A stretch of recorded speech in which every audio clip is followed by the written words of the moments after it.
contra... Que saudade de você! Momento de maior audiência no rádio brasileiro às 2 horas da tarde. E no nosso canal do YouTube, Eli Correia Oficial. E não se esqueça, se inscreva, convide os amigos e as amigas, vamos todos se inscreverem para que nós cheguemos bem rapidamente aos 100 mil inscritos. E também não se esqueçam da página do site do Clube da Amizade, elicorreiaoficial.com.br. E vamos à história. Agora, Inês é morta. Uma expressão que ficou para a eternidade. Agora, Inês é morta.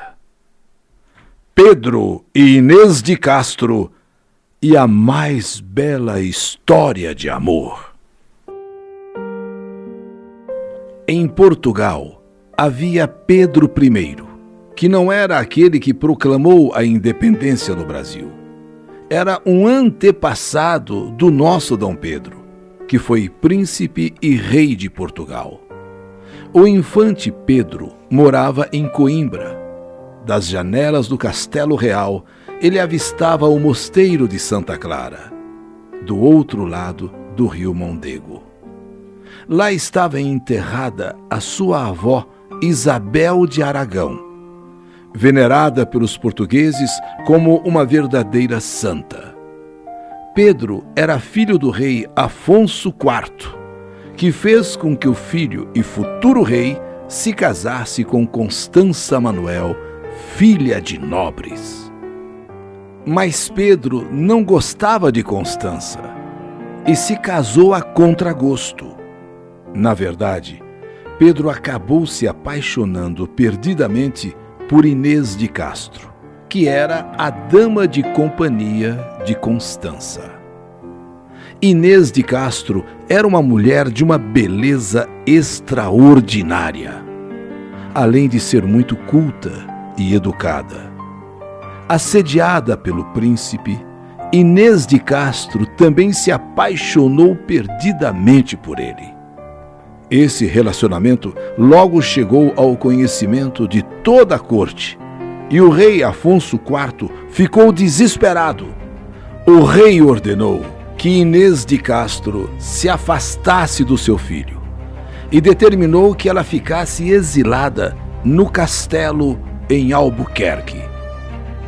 Mesmo separados, Pedro e Inês de Castro continuaram a trocar cartas e cartas inflamadas de versos de amor. A paixão entre os dois já despertava na época a atenção de grandes escritores. Em 1345, a princesa Constança morreu durante o parto do terceiro filho. Na época, o infante Pedro tinha apenas 24 anos.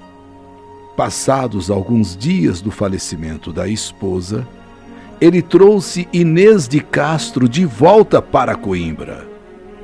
Inês ficou hospedada nas proximidades do mosteiro de Santa Clara.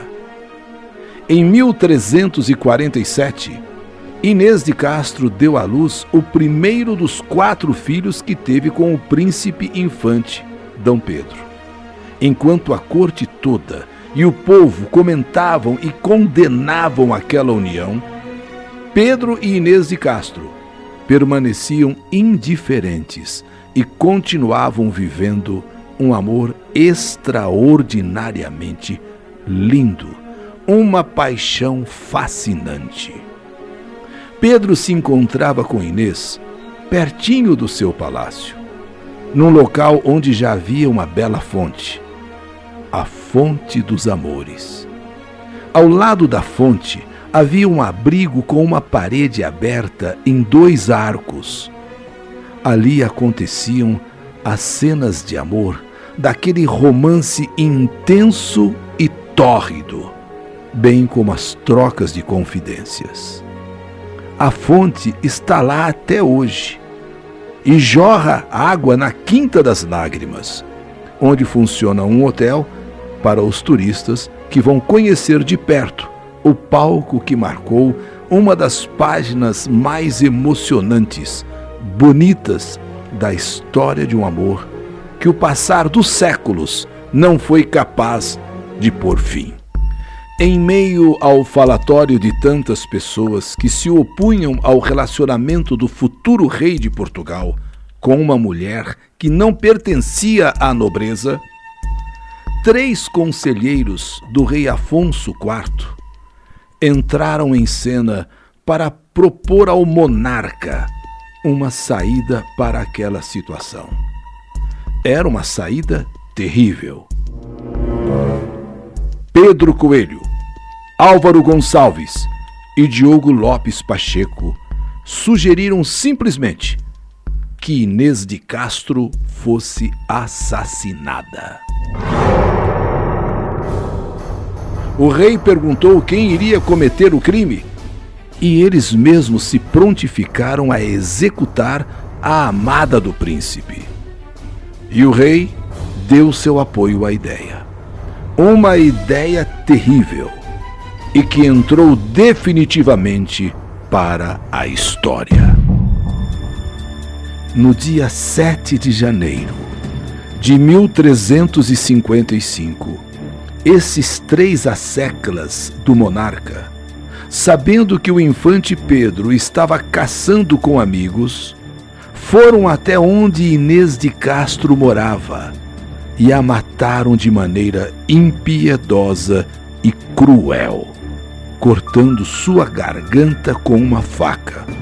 E o corpo de Inês de Castro foi imediatamente sepultado por eles na igreja de Santa Clara. Quando o príncipe voltou da caçada e procurou pela amada e tomou conhecimento do que ocorreu, ele entrou em desespero total.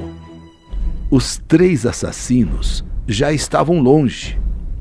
No auge do desespero, do sofrimento, o príncipe Pedro mandou desenterrar o corpo de Inês de Castro e determinou que o cadáver da amada fosse embalsamado, para não entrar em decomposição.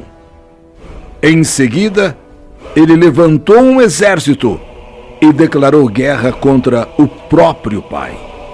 O confronto só terminou com a intervenção de Dona Beatriz, a mãe de Pedro, que propôs a assinatura de um tratado de paz entre pai e filho. Mesmo assim, o príncipe continuava inconsolável. Mas, em 1357, o rei Dom Afonso IV morreu e Pedro passou a ser o novo rei de Portugal. E a sua primeira providência, quando assumiu o reinado, foi mandar procurar Pedro Coelho, Álvaro Gonçalves e Diogo Lopes Pacheco, os assassinos de Inês de Castro. Mas apenas Pedro Coelho e Álvaro foram localizados. Diogo Lopes conseguiu fugir de Portugal. O novo rei escolheu uma morte particularmente cruel para os homens que mataram, que assassinaram o grande amor de sua vida, o grande amor do seu coração. Mandou que os corações dos 2 fossem arrancados vivos. O coração de Álvaro foi tirado pelo peito e o de Pedro Coelho foi arrancado pelas costas. A paixão de Pedro I, rei de Portugal, e a reparação do mal que fizeram ao grande amor de sua vida tornaram-se motivo de uma verdadeira obsessão. Em 1360, ele jurou que havia se casado em segredo com Inês de Castro e que, por isso, ela tinha que ser merecedora de todas as honras. E em abril de 1360, o rei Pedro mandou desenterrar o corpo embalsamado e ainda conservado de Inês de Castro. o corpo foi transferido solenemente do mosteiro de Santa Clara para o mosteiro real da Alcobaça, onde estavam e estão enterrados todos os reis de Portugal.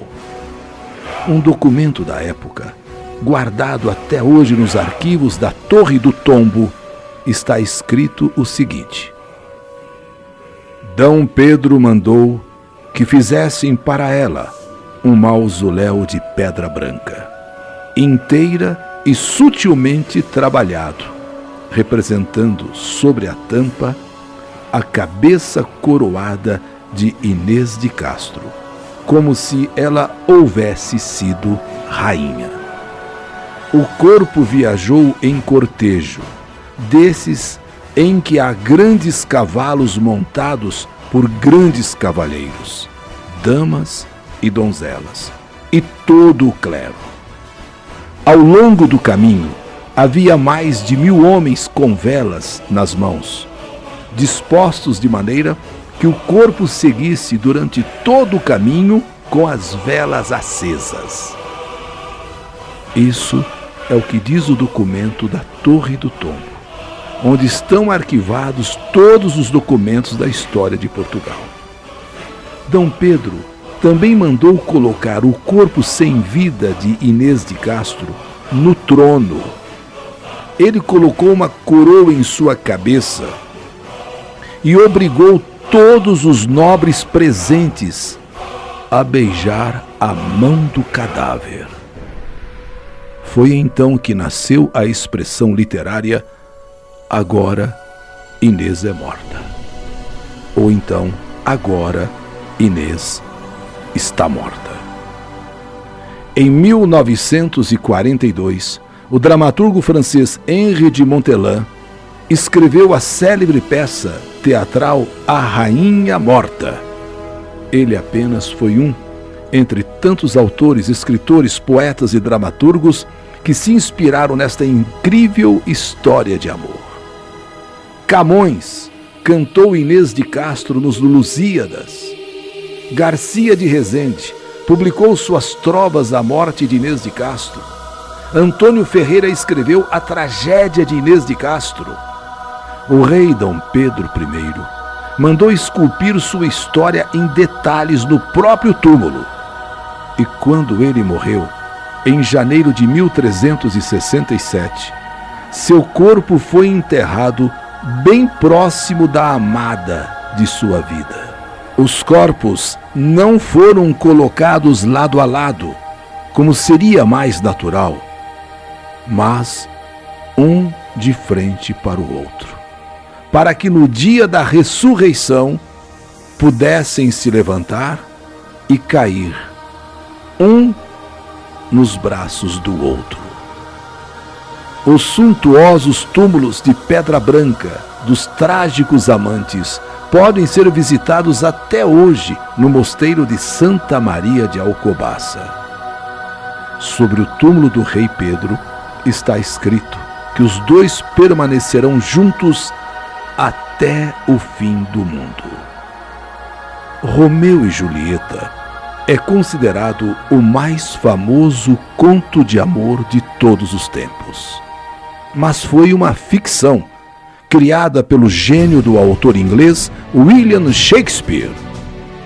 Na vida real, eles não existiram. Mas o caso de Pedro e Inês de Castro é absolutamente real. Pedro e Inês de Castro, a mais bela história de amor. Pedro e Inês de Castro. Na sessão Que Saudade de Você. Uma história que a vida escreveu, ou melhor, que o amor escreveu. Pedro e Inês de Castro. Que saudade de você!